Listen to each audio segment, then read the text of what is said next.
उगीच चिडलात तुम्ही त्या मुलांवर.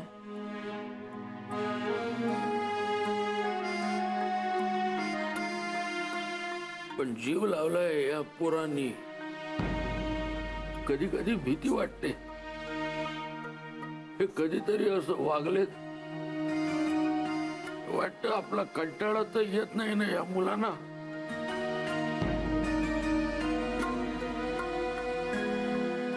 आपल्यापासून दूर जात नाही येत नाही मुलं. पण समजावून किंवा ओरडून सतत जाणीव करून द्यायची त्यांना आपण असल्याची. अहो मला माहिती आहे मुलं तशी नाही आहेत. काय एका अनुभवामुळे मन फार भित्र झालंय ग.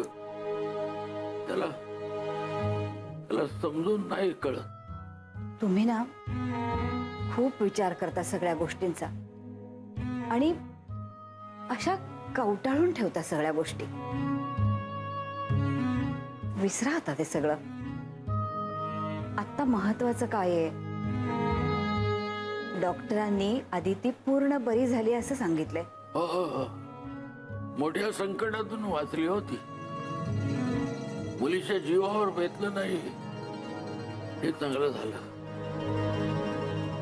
नाही तर काय झालं असतं आपलं. आणि ही पोर पोटची पोर करणार नाही इतकी माया करते. उद्या काही बरं वाईट झालं असतं तर विचार पण करवत नाही ग असा. तुम्ही ना या मुलांमध्ये आपल्या मुलाला शोधताय. आपल्याला मुलगा होता असं नका म्हणू. त्याचं वागणं तसं बोलायला भाग पाडतं मला. या मुलांबद्दल असं काही विचार सुद्धा करवत नाही. आणि आपला मुलगा त्याचा विषय जरी निघाला ना तरी चीड आल्याशिवाय राहत नाही. हो पण किती झालं तरी आपला मुलगा आहे तो. त्यातून उपयोग काय. लहान मुलंच काय मोठी माणसं सुद्धा ठेच लागल्यावर पहिलं आई असं म्हणतात. तुला आठवते का आपला मुलगा काय म्हणाला. आठवतंय तो म्हणाला आई पैसा का अमेरिका. नाही तू बरोबर म्हणतेस.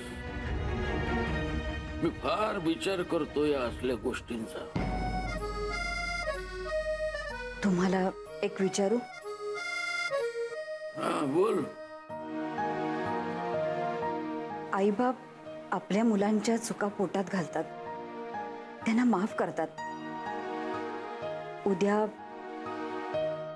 या मुलांच्या हातून काही चूक घडली किंवा अडचणीमुळे त्यांना काही लपवावं लागलं तर तुम्ही त्यांना अंतर नाही ना देणार. आता हे असं मध्येच का विचारतेस. नाही तसं काही नाही. म्हणजे मुलंच आहेत ना, चुकू शकतात. पण तुमच्या धाकामुळे किंवा दराऱ्यामुळे कदाचित सांगू शकणार नाहीत, घाबरतील म्हणून. नाही तू काही काळजी करू नको. काय मला खात्री आहे दोघांची. जय अदिती मुळात चुकीचं वागतील असं मला कधीच वाटत नाही. माझा विश्वास आहे त्यांच्यावर आणि माझ्या विश्वासाला ते तडा जाऊ देणार नाही.